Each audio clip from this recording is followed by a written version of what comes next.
Alright, in this video I'm going to go through the definition of half-life and do a simple example. For most reactions, be they the growth of a bacteria or the decay of a radioactive particle or a chemical reaction, the amount of reaction that occurs per second or the rate of reaction will depend on how much of the reactants you have in the first place. An analogy I've heard of this that's a pretty good one, I think, is if you imagine popcorn popping in a popper. The more unpopped kernels you have, the faster the popcorn is popping. That's why when you're listening to it in the microwave, you're listening for the rate to slow down to the point where you're only hearing 1 or 2 pops per second, and that's telling you that most of the kernels have been used up, and as a result, the rate of reaction has slowed.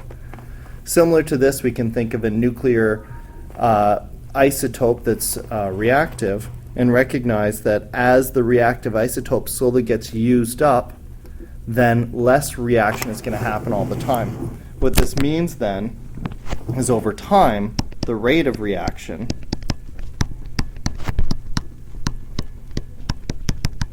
well, hold on a second. First of all, over time, the amount of reactant or the amount of unreacted substance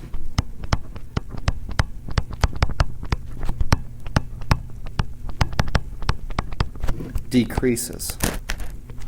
And similarly, as the stuff that's available to perform the reaction decreases, the rate of reaction will decrease.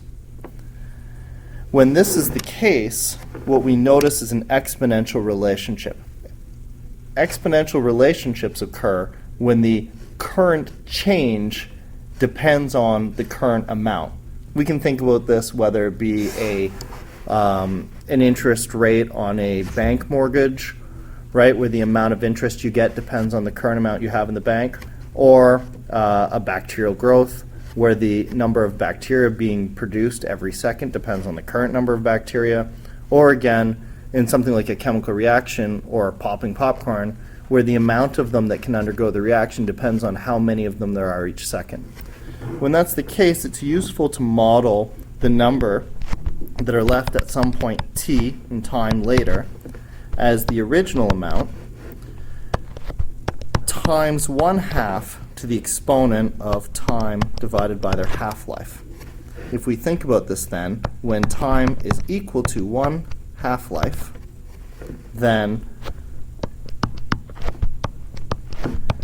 the current amount is equal to 1/2 of the original amount. And so the definition for a half-life is the amount of time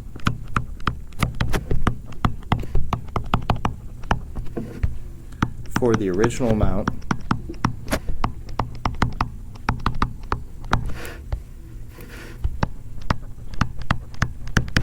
to be reduced by 1/2. It gets this funny symbol lambda, which is just a Greek letter that's typically used for half-life, but it's fun to draw.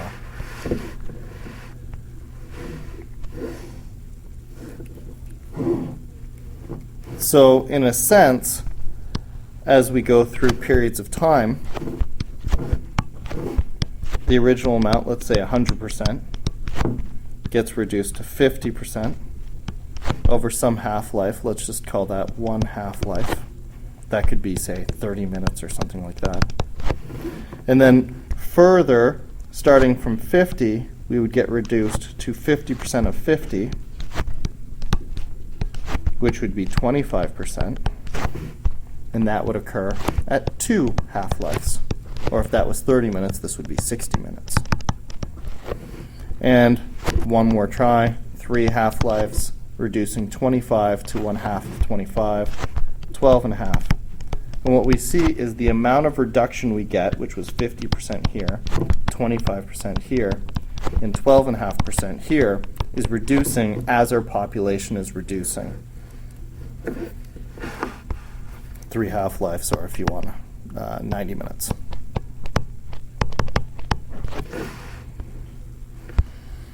For radioactive substances, which is what our focus is here, what this means then is that the amount of radiation is being reduced over time.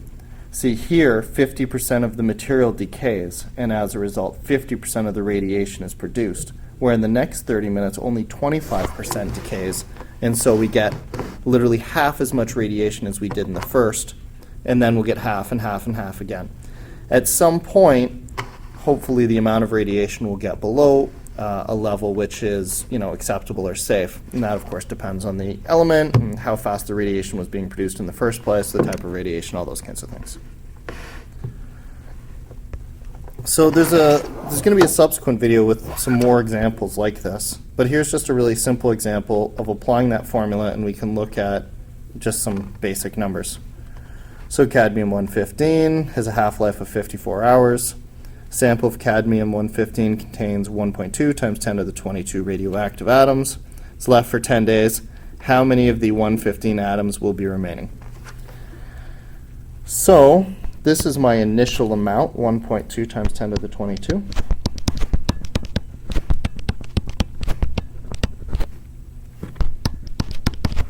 My time is 50, that's my half-life, not my time. My half-life is 54 hours. Got to be careful here, I have days and hours, so I can't mix those. So my 10 days and hours will work out to 240 hours, 24 hours per day, so 10 times 24, 240 hours. So I can use my formula to predict my current amount.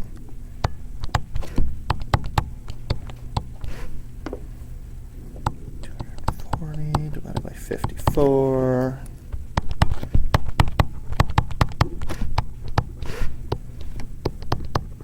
So this, of course, is time over half-life, right? So this is how many of these half-life cycles we've gone through. 240 divided by 54 works out to be 4.4 half-lives. So if I put 0.5 to the exponent 4.4, effectively I imagine reducing my amount to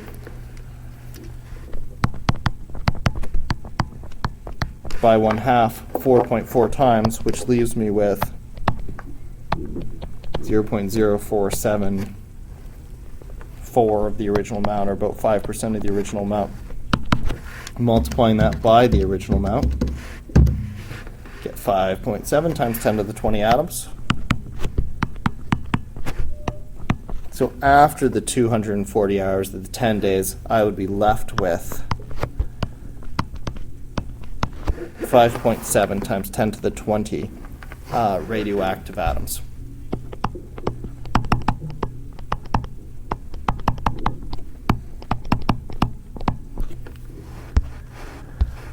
So quickly again, if our rate of reaction depends on the concentration of our reactants, which is very common, it's probably the most common situation, then the corresponding mathematical relationship that's going to happen there is that you'll end up with an exponential. If it's an exponential, it can be modeled by this equation. It can be modeled by other exponential equations too, but this is a nice one because it gives us the half-life directly.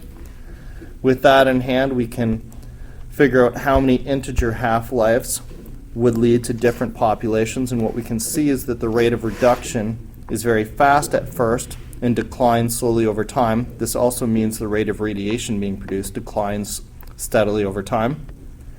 And we can also use the formula to directly predict how much of the original product would be left after some extended period of time.